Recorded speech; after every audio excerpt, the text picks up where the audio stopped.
Yeah, and you just look at the history with the Niners and what they've owned the Rams for the last 4 years or whatever it's been.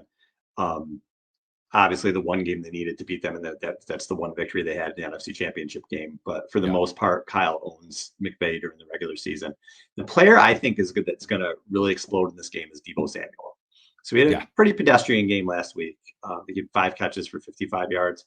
Hmm. But his last 6, including the playoffs against the Rams, he has 36 catches for 578 yards and 6 total TDs. I feel like this is a Deebo game.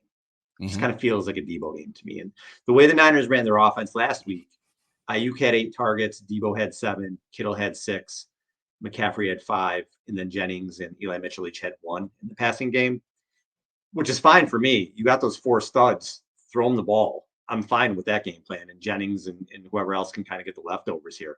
But I feel like it's going to be similar. I think they're going to rely on those 4 guys again. And I just see Deebo, whether he gets a few on the ground or whatever, I think he's going to have a really, really big game and be the guy that kind of breaks through for the Niners. Bosa also has a lot of success against the Rams too.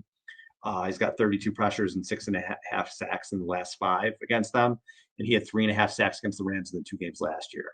So Bosa had maybe a quiet game for him, and as he's working his way back here. But I think those are the 2 guys that I think the stars are going to have nice days. I could see Bosa getting a sack or 2, and like I said, Deebo having his breakout game of the year.